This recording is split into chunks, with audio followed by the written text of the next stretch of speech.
Hello, friends. Very good morning and happy Saturday to all of you.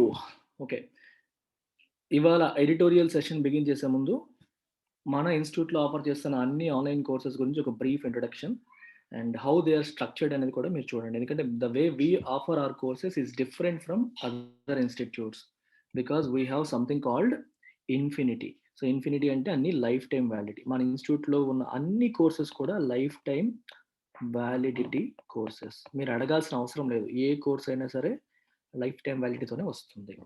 So ఓవరాల్గా మనం categorise చేస్తే we have 3 categories. CAT infinity, this is for CAT, GRE and GMAT. ఈ 3 exams prepare అయ్యే వాళ్ళు CAT ఇన్ఫినిటీలో join కావచ్చు. So దీనికి 15,000 అనేది fee. UPS infinity is our flagship course. As of today దీని ఫీజు 40,000. ఇది 45,000 అవుతుంది ఫిబ్రవరి 1 నుంచి. ఫ్రమ్ 1 ఫిబ్రవరి ఆన్వర్డ్స్, అంటే జస్ట్ 2 డేస్లో ఫీజు 5,000 పెరుగుతుంది. అంటే ఎప్పటి నుంచో 40 ఉంచాను, సో 5,000 పెరుగుతుంది. జాయిన్ అవ్వాలంటే ఈ 2 డేస్లో జాయిన్ కావచ్చు.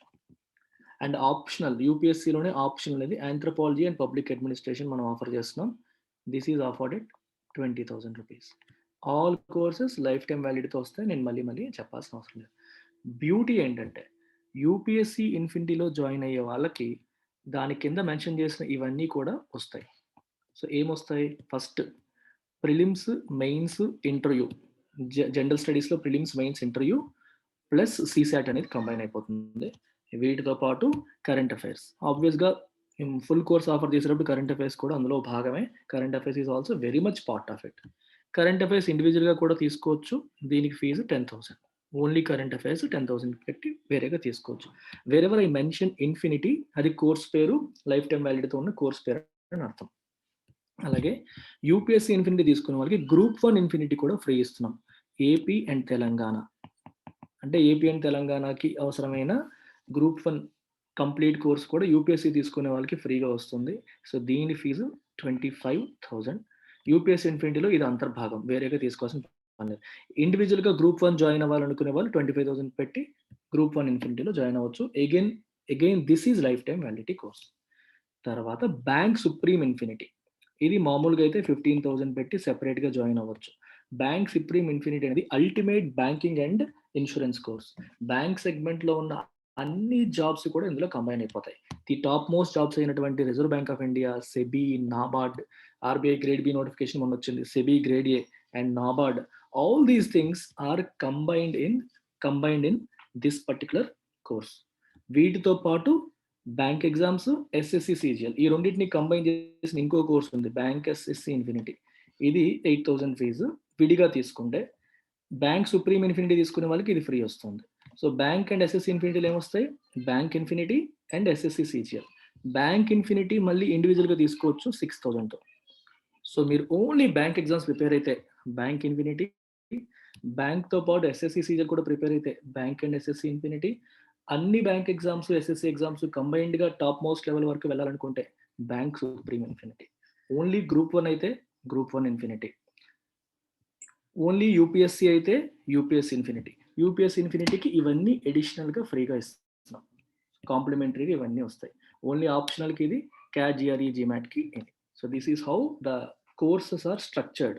ఆల్ కోర్సెస్ అన్ని లైఫ్ టైం వ్యాలిడిటీతో వస్తాయి. This is a phone number. ఈ నెంబర్కి మీరు కాల్ చేసి ఏ కోర్స్లో కావాలన్నా సరే జాయిన్ అవ్వవచ్చు. వీటితో పాటు ఇంగ్లీష్ ఇన్ఫినిటీ. చాలామంది ఇంగ్లీష్ ఇంప్రూవ్ చేసుకోవాలని సెపరేట్గా మీరు అనుకుంటే ఇంగ్లీష్ ఇన్ఫినిటీలో జాయిన్ కావచ్చు. దీనికి 3,000 రూపీస్ ఫీజు. అలాగే యూపీఎస్సీలో సబ్జెక్ట్ బేస్డ్, ఎకానమీకి వేరేగా, పాలిటీకి వేరేగా కూడా జాయిన్ కావచ్చు. ఎకానమీకి కూడా 10,000 rupees fee. So let's begin today's editorial. So the title of today's editorial says wide ale. So what is the meaning of this? Ale అంటే మీనింగ్ ఏంటి? మీరు ఎయిర్పోర్ట్లో కానీ ఎక్కడన్నా కూర్చునేటప్పుడు ఇలా బస్సులో కానీ ఇలా ఉంటాయి కదా సీట్స్, ఇది విండో సీట్, ఇది ఎయిల్ సీట్ అంటారు. విండో, ఎయిల్ ఇలా అనమాట. సో ఎయిల్ అంటే ఈ మధ్యలో ఉన్న ప్యాసేజ్ వేని ఎయిల్ అంటారు. ఒక సినిమా హాల్లో కానీ, బస్సుల్లో కానీ, ఎయిర్పోర్ట్లో, ఫ్లైట్లో కానీ 2 ప్యాసేజ్ వేస్ని సెపరేట్ చేసి, అంటే 2 సీటింగ్ అరేంజ్మెంట్స్ని సెపరేట్ చేసే మధ్య మార్గాన్ని ఎయిల్ అంటారు. వైడ్ అంటే ఆ రెండింటి మధ్య దూరం అనేది ఎక్కువగా ఉండడం. ఇది ఏ సందర్భంలో వాడారు? పార్లమెంట్లో కూడా ఇదేమో రూలింగ్ పార్టీ, ఇది అపోజిషన్. అపోజిషన్‌కి, రూలింగ్ పార్టీకి మధ్యలో ఉన్న గ్యాప్ ఎక్కువగా ఉంది, వైడ్‌గా ఉంది అని చెప్పడానికి ఈ వైడ్ ఎయిల్ అనే టైటిల్ యూజ్ చేయడం అనేది జరిగింది. Instead of pushing through laws, అంటే చట్టాల్ని పుష్ చేసేయడం కాకుండా, the government must use parliament for a detailed debate. Parliament అనేది మనం అనుకున్న చట్టాల్ని మనకి మెజారిటీ ఉంది కదా అని చెప్పి అప్రూవల్ చేసి ప్రజల మీదకి తోసేదానికి కాకుండా, డిబేట్ కోసం ప్రతి ఒక్క చట్టం మీద కూడా డీటెయిల్ డిబేట్ చేయడానికి పార్లమెంట్‌ని గవర్నమెంట్ ఉపయోగించాలి. It must use parliament for a detailed debate.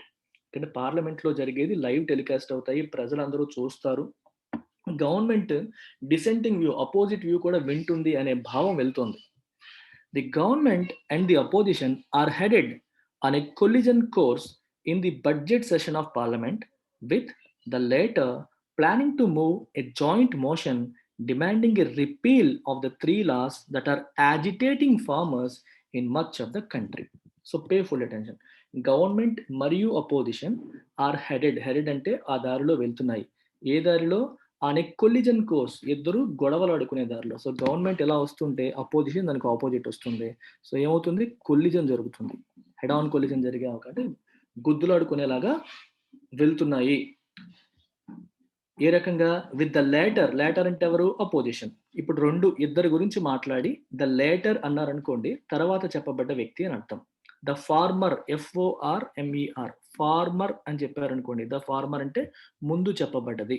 ఇప్పుడు the government and the opposition అని మెన్షన్ చేసినప్పుడు ద ఫార్మర్ అన్నాం అనుకోండి, it refers to the government. If you say the later, it refers to the opposition. With the latter planning to move A joint motion, అంటే opposition పార్టీలు అందరూ కలిసి జాయింట్గా ఒక motion move చేద్దాం అనుకుంటున్నారు పార్లమెంట్లో. దేనికి? Demanding a repeal of the 3 laws. Repeal అంటే రద్దు. రిపీల్కి రద్దు అంటాం తెలుగులో. సో దీనికి ఇంకొన్ని పదాలు ఏంటి? రిసెండ్, యానల్. ఇక్కడ రిపీల్ అనేది నౌన్ ఫామ్ లో వాడారు, ఇవి వర్బ్స్. యానల్, అబాలిష్, ఇలాంటి పదాలు మనం వాడచ్చు. Repeal of the 3 laws that are agitating farmers. ఇక్కడ యాజిటేటింగ్ అనేది వెర్బ్ ఫామ్ లో వాడారు, అంటే యాక్చువల్గా ఇన్ఫినిటివ్ ఫామ్ లో వాడారు. యాజిటేటింగ్ ఫార్మర్స్. ఫార్మర్స్ అంటే రైతులు. రైతుల్ని యాజిటేట్ చేస్తున్న, సారీ ఇన్ఫినిటివ్ ఫామ్ కాదు, continuous tense.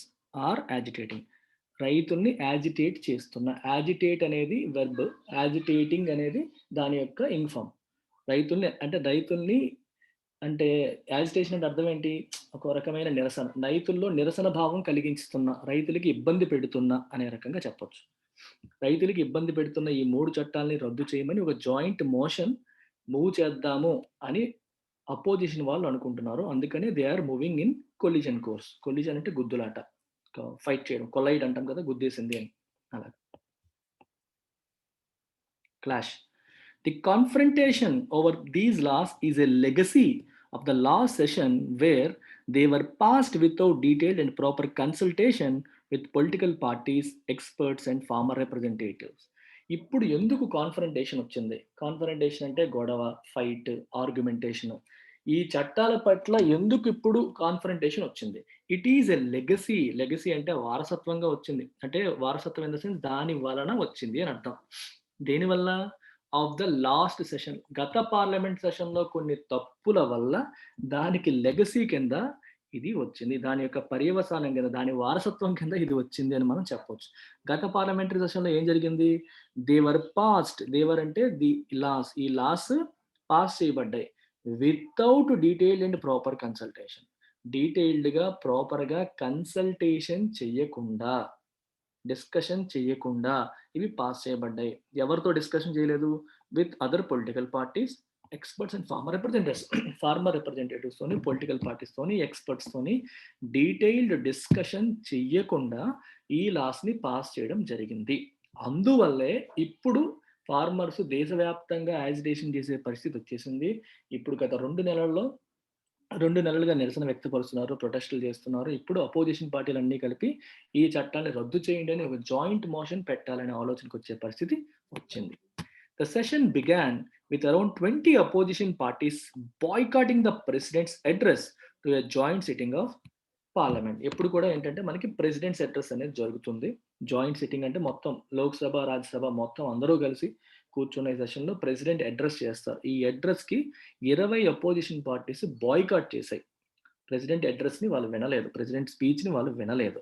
BSP president Mayawati belatedly announced her party's decision to also stay away as a mark of protest. BSP president Mayawati కూడా బిలేటెడ్లీ అంటే కొంచెం లేట్‌గా అంటే later than what is expected, what should have been అంటారనమాట. For example ఇవాళ పుట్టినరోజు అయితే రేపు విష్ చేసామనుకోండి ఏమంటాం? Belated wishes. అంటే చెప్పాల్సిన దానికంటే కొంచెం లేట్‌గా చెప్పాను అని అర్థం. అలాగే బీఎస్పీ చీఫ్ మాయావతి కూడా మిగిలిన పార్టీస్ అన్నీ ముందే చెప్పేసాయి. వీళ్ళు కొంచెం లేట్‌గా అనౌన్స్ చేశారు. ఏమని? మేము కూడా ప్రెసిడెంట్స్ అడ్రెస్ నుంచి దూరంగా ఉంటాము. As a mark of protest నిరసనకి వ్యక్తపరుస్తున్నట్టుగా, నిరసన వ్యక్తపరుస్తున్నందుకు ఒక సూచన కింద మేము కూడా దూరంగా ఉంటామని చెప్పింది. The delay clearly outlined her intention to keep a distance from the opposition bloc which among others has the Congress and the Samajwadi Party. ఎందుకు వాళ్ళతో కలిపి తిని అనౌన్స్ చేయలేదు? వేరేగా ఎందుకు డిలేడ్‌గా అనౌన్స్ చేసింది? It has clearly outlined. Outline అంటే to give a summary of, to explain అని అర్థం. ఆ డిలే దేన్ని ఎక్స్‌ప్లెయిన్ చేస్తుంది? హర్ ఇంటెన్షన్, తన యొక్క ఇంటెన్షన్‌ని. ఏమిటా intention? To keep a distance from the opposition bloc. Opposition bloc నుండి దూరంగా ఉండాలి అన్న తన ఇంటెన్షన్‌ని తను అందరితో కలిసి కాకుండా వేరేగా అనౌన్స్ చేయడానికి కారణమని మనకు తెలుస్తుంది. అయితే అపోజిషన్ బ్లాక్‌లో ఎవరున్నారు? కాంగ్రెస్ పార్టీ మరియు సమాజ్‌వాదీ పార్టీ కూడా ఉన్నాయి. ఎందుకంటే ఈ 2 పార్టీలు ఉత్తరప్రదేశ్‌లో తనకి ప్రత్యర్థి పార్టీలు. అందుకని వాళ్ళతో కలిపి కాకుండా వేరేగా అనౌన్స్ చేసింది Mayawati. The boycott indicated a worsening of the relationship between the government and the opposition. ఈ బాయ్‌కాట్ అనేది, బాయ్‌కాట్ అంటే అర్థం ఏంటి? వాళ్ళు ఆ సమావేశానికి హాజరు కాకపోవడం, అటెండ్ కాకపోవడం దేన్ని ఇండికేట్ చేసింది? A worsening of the relationship between the government and the opposition. అపోజిషన్‌కి మరియు గవర్నమెంట్‌కి ఉన్న రిలేషన్ వర్సన్ అవ్వడాన్ని ఇండికేట్ చేసింది.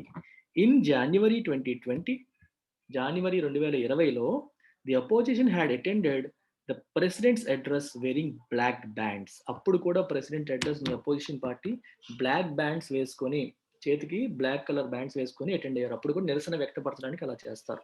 The last time the opposition boycotted the president's address was in November 2019. November 2019లో అపోజిషన్ పార్టీస్ అన్ని కూడా ప్రెసిడెంట్స్ అడ్రెస్ ని బాయ్‌కాట్ చేశాయి. ఎందుకు? To commemorate the constitution day. అప్పుడు కాన్స్టిట్యూషన్ డేని కమెమరేట్ చేయడానికి, గుర్తు చేసుకోవడం కోసం ప్రెసిడెంట్స్ అడ్రెస్‌ని ఆ రోజు వాళ్ళు బాయ్‌కాట్ చేశారు. అంటే కాన్స్టిట్యూషన్ వీళ్ళు కూలనాడుతున్నారు. బీజేపీ గవర్నమెంట్ ఇలా చేస్తుంది అని చెప్పి వాళ్ళప్పుడు చేయడం అనేది జరిగింది. President Ramnath Kovind said the government would keep the farm bills on hold as per a supreme court directive. Supreme court ఇచ్చిన సూచన మేరకు డైరెక్టివ్ మేరకు గవర్నమెంట్ ఫార్మ్ బిల్స్‌ని హోల్డ్‌లో పెడుతుంది అని చెప్పి ఈయన అనౌన్స్ చేశారు. But did not indicate any rethink. కానీ దాన్ని మారుస్తున్నాము, మళ్ళీ ఆలోచిస్తున్నాము అనే విషయాన్ని చెప్పలేదు. అంటే గవర్నమెంట్ నిజంగానే మార్చే ఆలోచనలో ఉందా? లేదా? రీథింక్ చేస్తుందా? అనే విషయాన్ని ఆయన ఇండికేట్ చెయ్యలేదు. కానీ హోల్డ్‌లో పెట్టాము సుప్రీం కోర్ట్ చెప్పిన ప్రకారం అని చెప్పి మాత్రమే చెప్పారు. సో, ఇంప్లిమెంటేషన్ ఇప్పుడు జరగదు. The government has advantages over the opposition in terms of numerical strength in both houses of parliament. గవర్నమెంట్‌కి లోక్‌సభ మరియు రాజ్యసభ రెండిట్లో కూడా అపోజిషన్‌తో కంపేర్ చేసుకుంటే న్యూమరికల్ స్ట్రెంత్ ఎక్కువ మంది ఎంపీలు ఉన్నారు. With the Tamil Nadu and West Bengal assembly elections round the corner. Tamil Nadu మరియు West Bengal elections around the corner రాబోతున్నాయి. ఇలాంటి సమయంలో, ఇలాంటి తరుణంలో the 2 key opposition parties the DMK and the Trinamool Congress are expected to be largely absent. ఈ 2 పార్టీలు వాళ్ళ ఎలక్షన్స్ మీద ఫోకస్ చేయడానికి పార్లమెంట్‌లో ఎక్కువగా యాక్టివ్‌గా ఉండకపోవచ్చు. ఆబ్సెంట్‌గా ఉండే అవకాశం ఎక్కువగా ఉంది. Further reducing the opposition strength. Already opposition strength తక్కువుంది. ఈ 2 పార్టీలు యాక్చువల్‌గా ఎక్కువ ఎంపీలు ఉన్నాయి. ఈ 2 పార్టీలు కూడా. ఈ 2 పార్టీలు కూడా వాళ్ళ రాష్ట్ర ఎలక్షన్స్‌లో పార్టిసిపేట్ చేయడంలో, వాటిల్లో ఎక్కువగా ఇన్వాల్వ్ అవ్వడం, మునిగి తేలడం వల్ల అపోజిషన్ స్ట్రెంత్ ఫర్దర్ తగ్గే అవకాశం ఉంది. వాళ్ళు ఎక్కువగా పార్టిసిపేట్ చేసే అవకాశం కనిపించట్లేదు. The opposition despite it's United front on the first day of the session has a record of disintegrating in the face of BJP's maneuvering in previous sessions. ఇప్పుడు అందరు అపోజిషన్ పార్టీస్ కలిసి యునైటెడ్‌గా బీజేపీకి వ్యతిరేకంగా నిలబడినప్పటికీ ఫస్ట్ డే ఆఫ్ ద సెషన్‌లో it has a record. ఏంటి ఆ record? Of disintegrating in the face of BJP's manoeuvring. BJP is very very skilful in terms of political manoeuvring. Manoeuvring అంటే స్కిల్‌ఫుల్‌గా రాజకీయ చదరంగంలో అడుగులు, పావులు కదపడం అంటాం చూడండి. దాన్నే మానూవరింగ్ అంటాం. టు మూవ్ స్విఫ్ట్‌లీ, స్కిల్‌ఫుల్‌గా అడుగులు వేయడం, స్టెప్స్ వేయడం. స్టెప్స్ వేయమంటే నడవడం అని కాదు. డిఫరెంట్ సిట్యుయేషన్స్‌లో ఎలా బిహేవ్ చేయాలి? ఎలా చేస్తే వర్కౌట్ అవుతుందని అమిత్ షాకి వీళ్ళందరికీ రాజకీయ చాణక్యులంటాం. మంచిగా వాళ్ళ స్కిల్స్ ముందు అపోజిషన్ ఎప్పుడు కూడా డిసింటిగ్రేట్ అయిపోయేది. యునైటెడ్‌గా ఇప్పుడు మొదలైనప్పటికి ఇంతకుముందు ప్రతిసారి కూడా డిసింటిగ్రేట్ అవ్వడం ఏంటి? చెల్లాచెదరైపోవడం. కలిసికట్టుగా ఉండకుండా చెల్లాచెదరైపోవడం డిసింటిగ్రేట్ అవ్వడం అని చెప్పి అంటాం. ఇంతకుముందు ప్రతిసారి కూడా డిసింటిగ్రేట్ అయిపోతూ వచ్చేది. ఈసారి ఎలా ఉంటుందో తెలియదు. There will be discussion on the motion of thanks to the president and later on the budget. President address అయిన తర్వాత మోషన్ ఆఫ్ థాంక్స్ చెప్తారు. దానిపైన డిస్కషన్ జరుగుతుంది. మరియు బడ్జెట్ పైన డిస్కషన్ జరగబోతుంది. వాటిపైన డిస్కషన్ ఉంటాయి. యాజ్ ఆఫ్ నౌ ప్రస్తుతానికి, యాజ్ ఆఫ్ నౌ అంటే ప్రస్తుతానికి, యాజ్ ఆఫ్ లాస్ట్ ఇయర్ అంటే గత సంవత్సరానికి, 2019 నాటికి అంటే యాజ్ ఆఫ్ 2019 ఇలా అంటారు. యాజ్ ఆఫ్ అప్పటికి అని ఇలా ఉపయోగిస్తారు. There are no indications of the opposition skipping these events. ప్రస్తుతానికి బడ్జెట్ డిస్కషన్ విషయంలో గానీ, మోషన్ ఆఫ్ థాంక్స్ ప్రెసిడెంట్‌కి వ్యక్తపరిచే విషయంలో గానీ, అపోజిషన్ స్కిప్ చేస్తుంది అనడానికి ఇండికేషన్స్ ఏమి ప్రస్తుతానికి లేవు.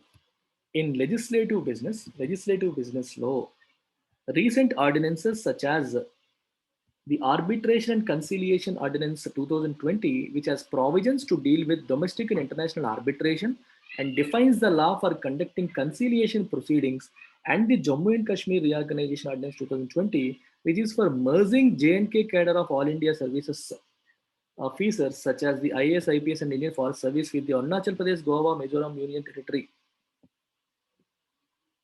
cadre will have to get a parliamentary nod అంటే అప్రూవల్. సో ఈ సెంటెన్స్ యొక్క టోటల్ మీనింగ్ ఏంటి చూడండి. ఇప్పుడు ఏం చెప్పారంటే మనకి మోషన్ ఆఫ్ థాంక్స్ పైన డిస్కషన్ జరుగుతుంది. తర్వాత బడ్జెట్ పైన డిస్కషన్ జరుగుతుంది. ప్రస్తుతానికి అపోజిషన్ పార్టీలు అవి స్కిప్ చేస్తాయా లేదా అనేది ఇండికేషన్స్ లేవు. సూచనలు ఏమీ కనిపించట్లేదు. Okay. Coming to legislative business. Business అంటే ఇక్కడ బిజినెస్ అని కాదు. Day to day affairs. Legislative అంటే అర్థం ఏంటి? చట్టాలు. చట్టాలు చేయడమే కదా పార్లమెంట్ యొక్క మెయిన్ పని. లెజిస్లేషన్ అంటే మేకింగ్ లాస్. సో దాని వరకు వస్తే ఆర్డినెన్సెస్.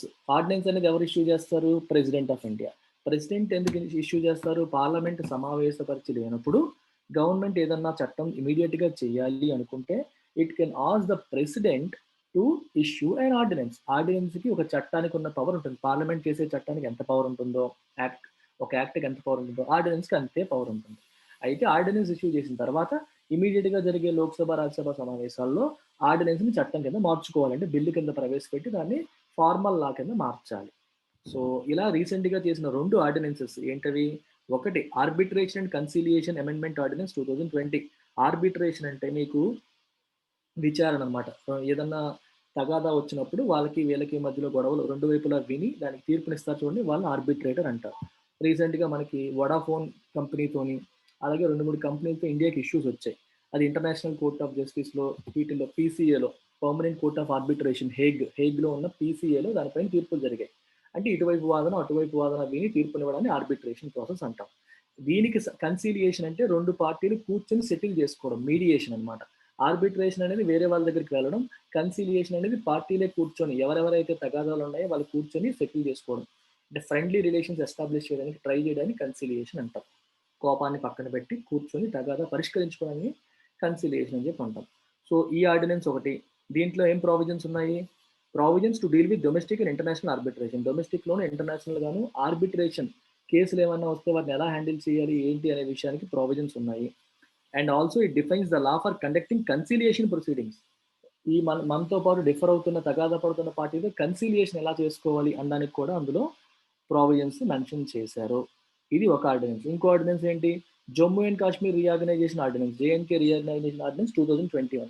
ఇందులో ఏముందంటే it is for merging J and K cadre, Jammu and Kashmir cadre of all India services అంటే IAS, IPS, IFS Jammu and Kashmir క్యాడర్ని అరుణాచల్ ప్రదేశ్, గోవా, మిజోరాం యూనియన్ టెరిటరీ క్యాడర్తో మర్జ్ చేయడానికి పార్లమెంట్ యొక్క నాడ్ అంటే అప్రూవల్ తీసుకోవాలి. సో ఈ 2 ఆర్డినెన్స్‌కి పార్లమెంట్ యొక్క అప్రూవల్ తీసుకోవాలి. ఇవి లెజిస్లేషన్ పరంగా పెండింగ్‌లో ఉన్న పనులు. Okay. The government draws its legitimacy from a parliamentary majority, but democratic conduct is more than enforcing the will of the majority. ఇది ఎంత బ్యూటిఫుల్ సెంటెన్స్ చూడండి. గవర్నమెంట్‌కి లీగాలిటీ ఎక్కడి నుంచి వస్తుంది? లెజిటిమసీ అంటే the quality of being legal. అంటే చట్ట ప్రకారం. అంటే గవర్నమెంట్ ఏదన్నా పని చేసినప్పుడు ఎందుకు చెల్లుతుంది అంటే పార్లమెంట్లో దానికి మెజారిటీ ఉంటుంది కాబట్టి. ఎందుకంటే మనది పార్లమెంటరీ డెమోక్రసీ. పార్లమెంట్‌లో ఎవరికైతే మెజారిటీ ఉంటుందో వాళ్ళే ప్రభుత్వం ఏర్పాటు చేయవచ్చు అని చెప్పి మన కాన్స్టిట్యూషన్ చెప్పింది. సో, పార్లమెంట్‌లో న్యూమరికల్ స్ట్రెంత్ ఉంది కాబట్టి వాళ్ళు ప్రభుత్వం ఏర్పాటు చేస్తారు. వాళ్ళు చేసేవి చెల్లుతాయి. ఆ చెల్లడానికి ఆ legitimacy, the quality of being legal ఎక్కడి నుంచి వస్తుంది? పార్లమెంట్‌లో మెజారిటీ ఉండడం వల్ల. మెజారిటీ పోతే ఆ లెజిటిమసీ ఉండదు. గవర్నమెంట్ పడిపోతుంది. అయితే democratic conduct is more than enforcing the will of the majority. దాని అర్థం ఏంటి? మనకి మెజారిటీ ఉంది కాబట్టి మెజారిటీ ఏమనుకున్నారో దాన్ని ఎన్ఫోర్స్ చేసేయడమేనా డెమోక్రాటిక్ కండక్ట్ అంటే? ప్రజాస్వామ్యబద్ధమైన పరిపాలన అంటే అర్థం ఏంటి? ఎవరికి మెజారిటీ ఉందో వాళ్ళ ప్రకారం చేసేయడమేనా? కాదు. It is more than that. ఈ రోజు నాకు మెజారిటీ ఉంది కాబట్టి నేను ఫార్మర్ లాస్ ఇలా ఉండాలని భావిస్తున్నాను కాబట్టి దాన్ని నేను ఎన్ఫోర్స్ చేసేస్తాను అనుకోకూడదు అనేది ఇక్కడ ఉద్దేశం. మైనారిటీ వ్యూ కూడా వినాలి. వాళ్ళకి ఏమైనా అపోజిషన్ ఉందా లేదా తెలుసుకోవాలి అనేది పాయింట్. అల్టిమేట్‌గా మెజారిటీ వెళ్ళి నెగ్గుకొస్తుంది. ఎందుకంటే మనకు మెజారిటీ ఉంది కాబట్టి. కానీ డెమోక్రాటిక్ కండక్ట్ అంటే అది కాదు. ఓపెన్‌నెస్ ఉండాలి. అందరి వ్యూస్ వినాలి. డిసెంట్‌కి అంటే వ్యతిరేకతకి, నిరసనకి కూడా స్పేస్ ఉండాలి ప్రజాస్వామ్యంలో. The government's conduct in parliament and outside. పార్లమెంట్‌లోను బయట గవర్నమెంట్ యొక్క ప్రవర్తన ఏదైతే ఉందో where its critics are facing the strong arm of the state machinery. గవర్నమెంట్‌ని విమర్శిస్తున్న వాళ్ళు, క్రిటిక్ చేస్తున్న వాళ్ళు they are facing the strong arm of the state machinery. State machinery అంటే అర్థం ఏంటి? ప్రభుత్వం చేతిలో ఉన్న రకరకాల సంస్థలు సిబిఐ గాని, లేకపోతే మనకి ఎన్ఫోర్స్మెంట్ డైరెక్టరేట్ కానీ గవర్నమెంట్ ఏం చేస్తుందంటే తనకి ఎవరైతే వ్యతిరేకంగా ఉంటారో ఎవరైతే విమర్శిస్తూ ఉంటారో వాళ్ళ పైన కేసులు పెట్టించడానికి గవర్నమెంట్కి ఉన్న స్ట్రాంగ్ మెషినరీ స్టేట్ మెషినరీని ఉపయోగించి వాళ్ళు చేసిన ఏవైనా తప్పులు గతంలో చేసిన తప్పులన్నీ వెనక్కిలాగి కేసులు పెట్టించి బెదిరించే ప్రయత్నం చేస్తూ ఉంటుంది. అందుకే రాశారు where its critics are facing the strong arm of the state machinery. వాళ్ళ యొక్క స్టేట్ మెషినరీ యొక్క బలాన్ని స్ట్రాంగ్ ఆర్మ్ ఆ శక్తిని వీళ్ళు ఫేస్ చేయాల్సి వస్తుంది. ఇలాంటి గవర్నమెంట్ ఏదైతే ఉందో ద గవర్నమెంట్స్ కండక్ట్ ఈ పార్లమెంట్ మరియు అవుట్ సైడ్ లో ఉన్న గవర్నమెంట్ యొక్క ప్రవర్తన should meet the high standards India has set for itself as a democracy. ఒక ప్రజాస్వామ్యంగా ఇండియా ఎటువంటి స్టాండర్డ్స్ అయితే సెట్ చేసిందో హై స్టాండర్డ్స్ ఆ స్టాండర్డ్స్ తగ్గట్టుగా ప్రభుత్వం యొక్క ప్రవర్తన ఉండాలి పార్లమెంట్లోనూ మరియు బయట కూడా. పార్లమెంట్లో మనకి స్ట్రెంత్ ఉంది కదా అని చెప్పి మిగిలిన వాళ్ళ వ్యూస్కి ఇంపార్టెన్స్ ఇవ్వకుండా చేసుకుంటూ ఇప్పుడు ఫార్మర్ లా విషయంలో ఎటువంటి ఫియాస్కో మనం ఫేస్ చేసామో ఫెయిల్యూర్ ఫేస్ చేసామో అలాంటిది ఫేస్ చేయాల్సి వస్తుంది.